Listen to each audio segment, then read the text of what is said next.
कभी सोचा है कि कोई खलनायक एक बहुत बड़ा विद्वान भी हो सकता है? आज हम रावण संहिता के पन्ने पलटने वाले हैं। एक ऐसा ग्रंथ जो उतना ही रहस्यमयी है जितना कि उसका लेखक लंका का राजा रावण। तो चलिए इस गहरे रहस्य से पर्दा उठाते हैं। देखिए, रावण का नाम सुनते ही दिमाग में क्या आता है? एक अहंकारी 10 सिरों वाला असुर राजा, है ना? लेकिन क्या हो अगर हम कहें कि यही रावण ज्योतिष का प्रकांड विद्वान था, तंत्र का ज्ञाता था और एक बहुत ही कुशल वैद्य भी था? बस यही चौंकाने वाला विरोधाभास रावण संहिता को इतना दिलचस्प बना देता है। तो आज के सफर में हम क्या क्या जानने वाले हैं? सबसे पहले तो इस संहिता की कहानी को समझेंगे, फिर रावण के राजा बनने की गाथा सुनेंगे। उसके बाद हम सितारों के रहस्यों में उतरेंगे, कुछ गुप्त अनुष्ठानों और मंत्रों को जानेंगे और उपचार की उस खोई हुई कला को खोजेंगे। और आखिर में ये समझने की कोशिश करेंगे कि रावण की विरासत आखिर इतनी उलझी हुई क्यों है। तो कहानी शुरू कहाँ से होती है? चलिए सबसे पहले इस ग्रंथ की जड़ों को ही खंगालते हैं, जो काफी विवादास्पद हैं। इस ग्रंथ की शुरुआत ही एक बहुत गहरी सोच से होती है। लिखा है, जिंदगी की चादर काले और सफेद ताने बानों से बुनी होती है। ये लाइन सोचने पर मजबूर कर देती है कि जिस लेखक को हम सिर्फ बुराई का प्रतीक मानते हैं, वो जिंदगी को इतनी गहराई से कैसे समझ सकता था। तो आखिर इस संहिता में है क्या? असल में ये ज्ञान का एक त्रिकोण है। एक कोना है ज्योतिष, मतलब सितारों से भविष्य पढ़ने की कला। दूसरा कोना है तंत्र, यानी ऊर्जा और अनुष्ठानों का रहस्यमय संसार। और तीसरा है आयुर्वेद, मतलब सेहतमंद जिंदगी जीने का विज्ञान। अच्छा, आप जरा उस शख्स की कहानी जानते हैं जिसके नाम पर यह ग्रंथ है। संहिता के हिसाब से रावण था कौन और कहाँ से आया था? संहिता बताती है कि रावण का जन्म एक ऋषि पिता और एक राक्षसी माँ से हुआ था। मतलब दिव्य और आसुरी दोनों वंशों का मेल था उसमें। उसके नाना सुमाली ने उसके अंदर एक आग जलाई, उसे अपनी विरासत यानी सोने की लंका वापस जीतने के लिए उकसाया। और रावण ने न सिर्फ लंका जीती, बल्कि वो राक्षसों का सबसे ताकतवर राजा भी बना। अब रावण का वो पहलू देखते हैं जो कहानियों में बहुत कम सुनने को मिलता है, एक महान ज्योतिषी के रूप में उसका ज्ञान। और ये देखिए, सबसे हैरान करने वाली बात तो ये है कि इस ग्रंथ में खुद रावण की जन्म कुंडली मौजूद है। ये सिर्फ किताबी बातें नहीं है, ये इस बात का सबूत है कि उसने अपने भाग्य को समझने के लिए ज्योतिष का कितनी गहराई से इस्तेमाल किया था। वैसे जिन लोगों को नहीं पता उन्हें बता दें कि कुंडली क्या होती है।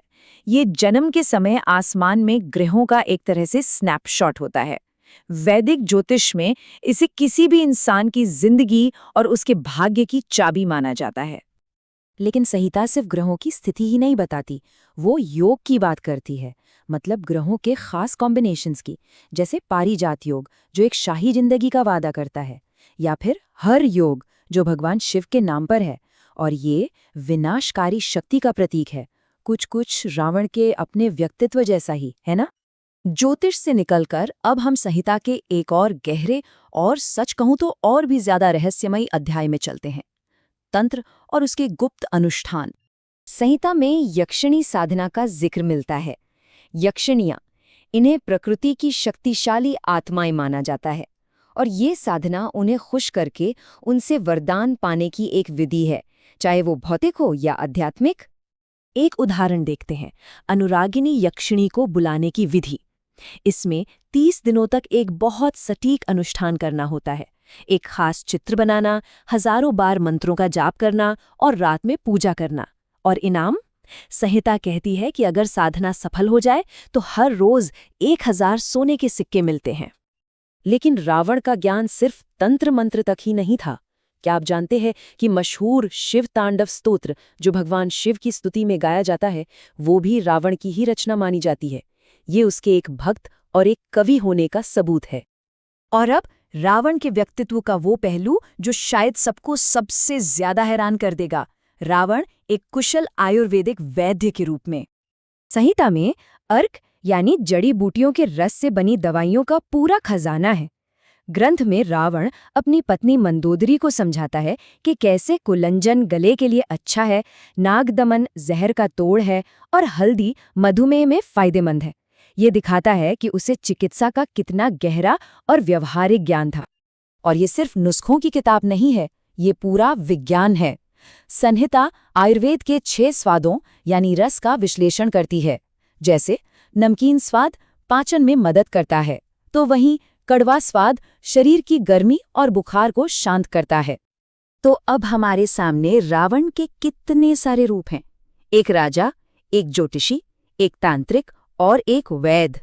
सवाल ये उठता है कि इन सभी पहचानों को एक साथ कैसे देखा जाए।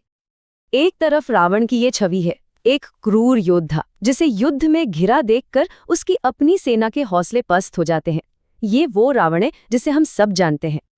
और दूसरी ही तरफ ये छवि है एक धैर्यवान गुरु और वैद्य जो अपनी पत्नी को बड़े प्यार से जड़ी बूटियों का दिव्य ज्ञान दे रहा है। यही जमीन आसमान का फर्क ही तो रावण संहिता का असली सार है।